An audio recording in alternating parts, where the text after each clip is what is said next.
Hi guys, welcome back to another video. I am gonna try redo this because me being a bit of a dumbass, I didn't see where the videos were going into the kids section.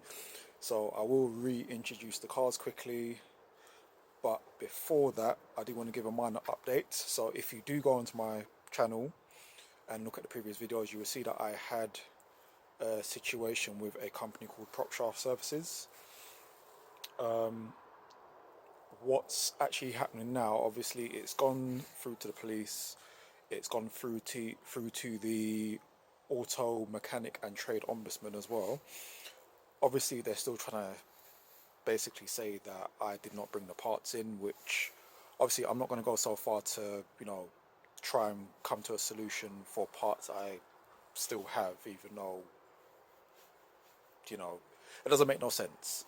But they're obviously saying that they haven't got it, so this is why I'm going to keep the case open for the authorities to deal with. I did literally just take the prop shaft back to them because the site manager has actually agreed to take it to another company for me for them to carry out the work, which is fine because I do need it done as soon as, because I can't put the prop shaft in without work being carried out to it. So it's going to be handled by a different company, but they are obviously just going to deal with the transit of the prop shaft itself. So that is the latest update in terms of the grand scheme of things. However, just because of the sheer fact that I did actually make a mistake in uploading the previous videos, I will go back in and reintroduce you guys to the cars themselves. So we'll start off with my one, and then we'll go to my missus one as well. Right, so this is my Honda Civic EJ2. It started out life as a 1.5 automatic, and as you can see now, it's probably the furthest thing from it. This body kit is a Pandem style body kit. I have reworked it myself. As you can see out back here as well, I have done my own rear wing.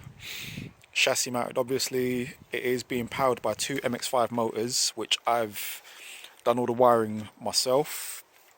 And obviously it now acts as an active air brake as well as the flaps underneath there as well, which I've recently done. The whole diffuser is nice and solid. It is all fixed to the car.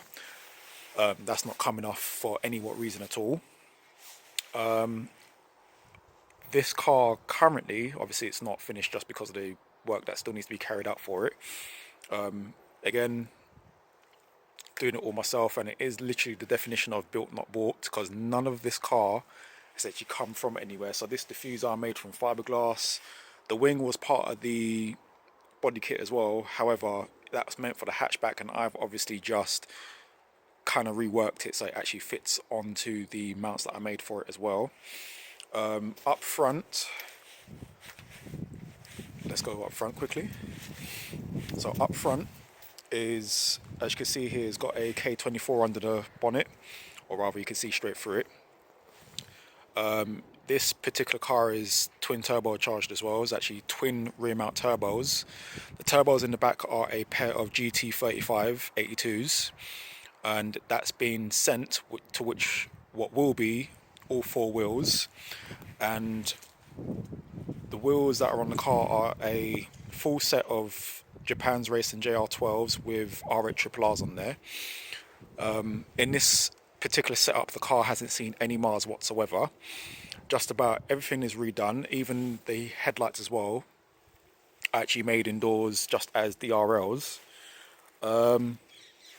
So yeah, I mean, this, I can't exactly say paint because it's not actually paint, it's actually primer, as you can even see from the different colours around it as well. I initially wanted to go the whole Nardo grey kind of thing, just because I wanted to give it a go. So I said, let me primer it and lacquer it and see what it looks like. And to be honest, I'm quite happy with it. So I'm going to go over the car and make sure it's all lacquered properly. The front discs and pads all, well, actually not, tell a lie, all four discs are vented. The pads are uprated pads from Brembo. The calipers are from the EM1, as well as the rear calipers are from the EG6 as well. It's all actually, really good, to be honest. I mean, while I've actually still got everything connected, because the inside I still need to do. Gonna have to excuse the wiring and a bit of a mess, because obviously I'm still not done yet. As you can even see, the original color of the car is actually still, it was actually purple, and inside is yellow, because at one stage I did the whole spoon thing and I actually sprayed everything yellow and blue. I'm just going to press the brake quickly so you guys can actually see it for yourselves. So if you see it like that, and once I release the brake, that comes back down all on its own. Now that's how I initially got it to work. It was so hard to kind of figure out the wiring for it. A few places I actually saw online was actually doing a similar sort of thing. You buy a module, get it all done, and obviously all you got to do is just mount everything up. Whereas this particular sort of thing, again, I've done it all myself, and obviously the flaps underneath work at the same time with it as well. Now, this Civic here as well is actually an EJ8. It too has at the moment it's got its original engine there, which is a 1.6 auto as well, D series, pretty much the same as this one was.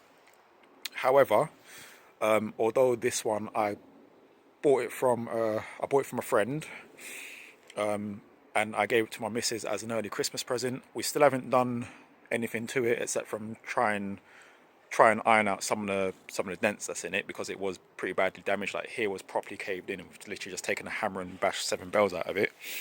Going up front, or even in the inside I should say, it's actually pretty clean. Don't know if you guys can see that properly, but it is actually pretty clean inside there. Up front, obviously the front bumper's in the back garden. I've put in my EM1 headlights because obviously we're going to do a little bit of a facelift on it. This side was really bad. We literally just taken the hammer, smashed it all out and called it a day, because it's going to get the same style body kit as this, but we will kind of work around that with the fiberglass. So we'll be dissecting it a little bit again, pretty much like I did to this, because all this front bumper I actually cut up and actually reshaped a little bit as well, because the dimensions was a little bit wrong, because it's for the EG6 as well.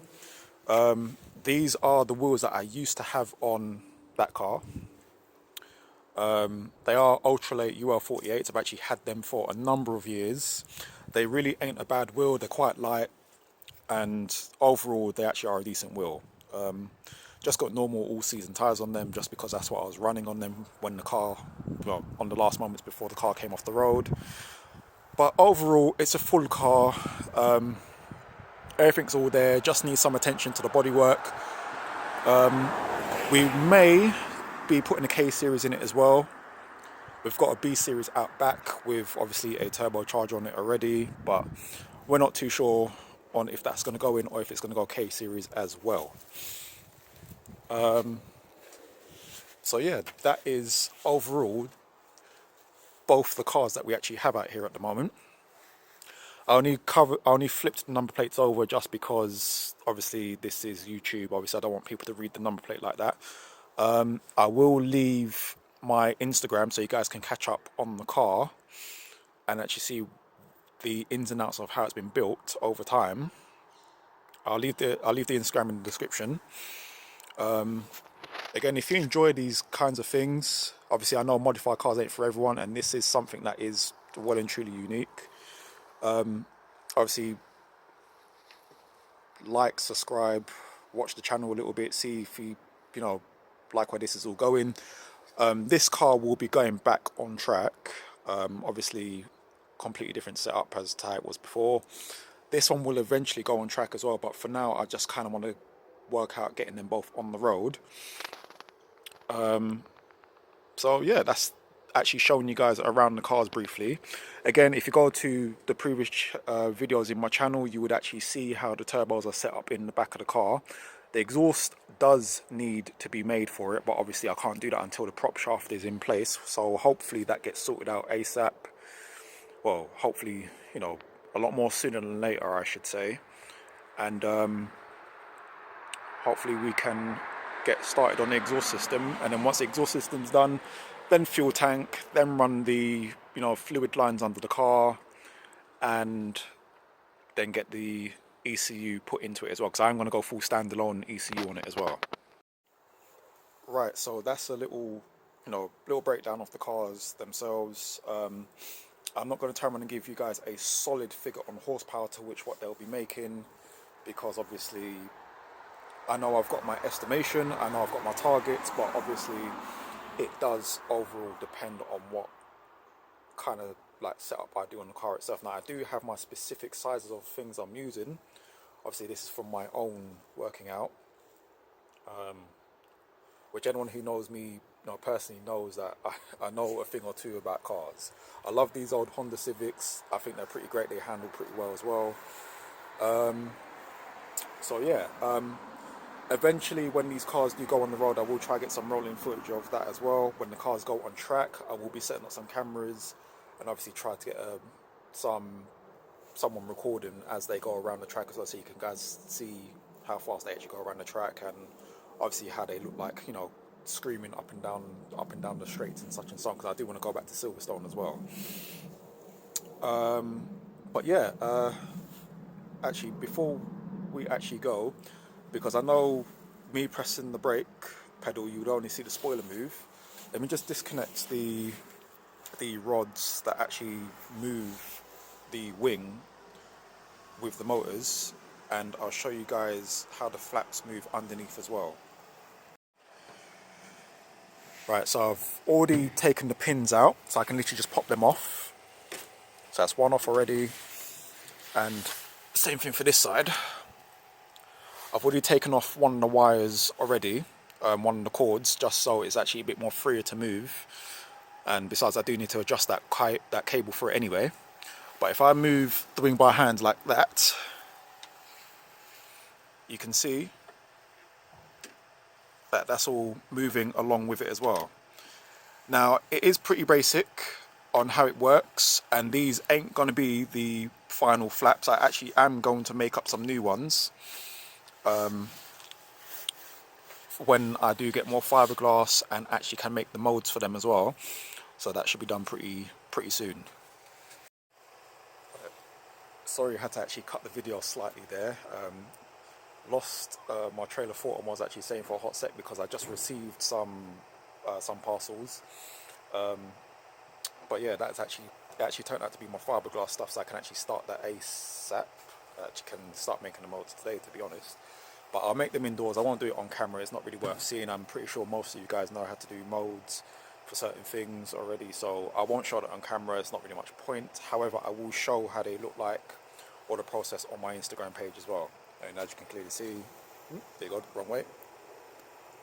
Roll of fiberglass and the mesh inside there that I'm going to need as well.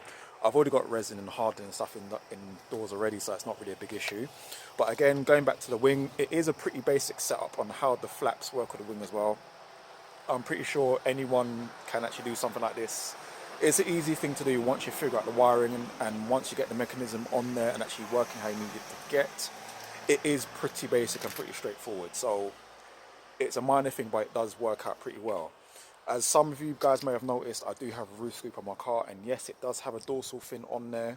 I know that's more for stability going around corners and such, and this is going to be one of those cars that's going to need it, because it is going to be doing lots of high-speed cornering and such as well.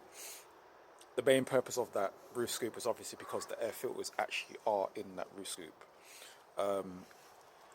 It's not something that's there for cosmetics. It actually does hold the filters inside there. So before anyone starts thinking it's just another clapped out Civic, because I know lots of people do like spending money on pointless stuff for these things, that's not particularly the case here.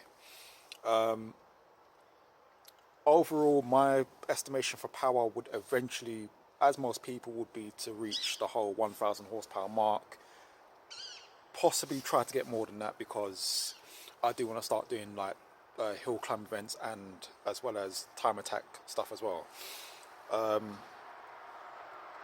But I know when it gets up back onto the road, I know it's not going to be running that kind of horsepower straight away. So realistically, when I'm when it gets back on the road and such, just because of the setup that I've got in there and for the stuff I've actually done to the car, it should only come back with about 450, 500 horsepower or so, but that's initially to get it going. After that, I will slowly start bringing the power up once certain things get replaced, or once I actually do decide to turn around and say this is going to be the next step for the car, because eventually this engine is going to go full billet.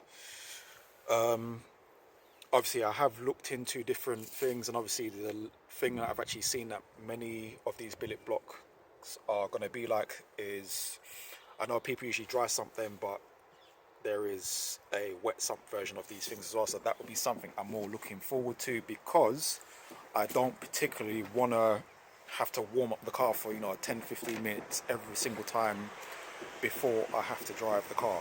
Now I can leave the car running for a few minutes or so before, let's say, leaving to go to work or leaving to go out to an event or something like that, but obviously I don't really want to do that as such. I'd rather get in the car, drive slowly, and then let the car heat up as it's moving along and just call it as it is. I've already figured out the temperature situation with getting the turbos up to temperature. I've already figured out how much pressure I'm going to be needing from the back. I've already done all that myself a long time ago. So before anyone says why twin rear mount turbos, that is surely just a preference. The location of the turbos should not be an issue and will not impact performance. More intricate piping, yes, but I've already got that sorted out as well. None of the pipes realistically are going to be running under the car except from the main exhaust pipe itself, so that's actually all good and well. But before this video gets way too long, and before time gets a bit darker, because it is pretty nice out here right now, however, this is the UK, it's freezing cold out here. I think it's like minus, well, not even minus, I think it's like 6 degrees or some nonsense like that. It's going to start getting dark soon. I do have to clean up one of the drive shafts on the car, because I did actually replace one of them a couple of days ago. One of them was a bit too long for it. I did manage to get it in, but I've managed to get another one that's slightly shorter, so I actually am going to put that in the car now. Again, I'll keep you guys updated with whatever happens to the prop shaft, because that is something that does need to be done. Feel free to watch the previous videos if you wish to. If not, if you like this sort of stuff again, feel free to follow the channel. I'll try my best to get some live footage again, as well as when the car gets on the road, I'll try to get myself some good content for you guys as well. If you have any questions, feel free to ask. It's the best I can really say. I'm not going to, turn around and start saying, oh yeah, don't ask me this, don't ask me that. Feel free to ask, and, I'll try to keep it moving for you guys. But until the next, I'll see you then.